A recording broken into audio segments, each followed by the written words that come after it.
जब फिरके में पहली बार सेंटिस मुआयना करने आई तो सारे शागिर्द अदब से घुटनों के बल बैठ गए। बस एक बंदा ऐसा था जो वहीं खड़ा खला में घूर रहा था, श्याओ हो।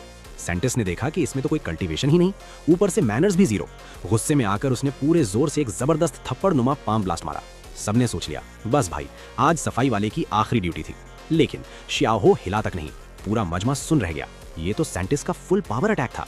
असल में श्याओ हो खुद भी कंफ्यूज था। वो कोई आम लड़का नहीं था, बल्कि दूसरी दुनिया से आया हुआ ट्रांसमाइग्रेटर था, जो पी खानदान में एक हकीर लॉन्डी के बेटे के जिस्म में आ गया था।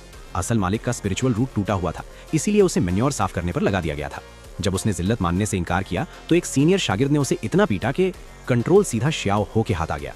श्याओ हो का उसूल सादा था, ज्यादा नजर आओगे तो मार खाओगे, इसलिए low profile equals long life. ऐसे 3 साल तक वो खामोशी से गोबर उठाता रहा और एक सिस्टम का इंतजार करता रहा जो आ ही नहीं रहा था। फिर सेंटिस आई और उसी लम्हे इंटेलिजेंट कल्टीवेशन सिस्टम ऑन हो गया। अटैक बचने के बाद श्याओ हो ने फौरन ड्रामा किया, मुंह से खून निकाला, खांसी की और बेहोश हो गया। सेंटिस मुतमईन होकर चली गई, लेकिन असल खेल अब शुरू हुआ था। सेंटिस के जाते ही सिस्टम ने मुकम्मल कंट्रोल ले लिया और सीधा श्याओ हो को सेंटिस के कमरे में ले गया। बिस्तर के नीचे से एक डिवाइन मेडिसिन की बोतल मिली और सिस्टम ने कहा पियो, सब की सब अभी। इधर पता चला कि ये दवा दरअसल एक बहुत बड़ा खजाना थी, जिसे क्लैन लीडर चोरी करके सेंटिस से भी आगे निकलना चाहती थी। जादुई रिकॉर्डिंग से चोर का चेहरा सामने आया और वो था हमारा सफाई वाला हीरो ग्रीज। अगले दिन क्लैन लीडर उसे शिकार के बहाने जंगल ले गई। असल प्लान था अकेले में सफाया। श्याओ हो भागा, मगर सिस्टम फिर ऑन। ब्लड ची पिल्स दरकार हैं। वहां एक जख्मी एल्डर वू मिला। जैसे ही एल्डर दवा खाता, सिस्टम छीनकर श्याओ हो को पिला देता। आखिरकार एल्डर ने पीछे से वार किया, लेकिन ऑटो ब्लॉक ऑन हो गया और एल्डर खुद ही खत्म हो गया।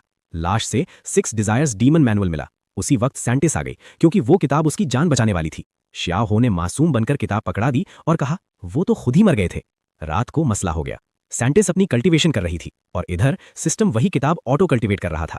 अचानक सिस्टम ने फैसला सुनाया, optimal method dual cultivation. Target lock हुआ, करीब तरीन कंपैटिबल फर्द सेंटिस अमहू। श्याओ हो का जिस्म खुद ब खुद सेंटिस के कमरे की तरफ चल पड़ा। वो पूछती रह गई तुम यहाँ क्यों आए हो? और एन उसी लम्हे सिस्टम एरर, दरवाजा जोर से बंद हुआ और कहानी अगले पार्ट पर रुक गई।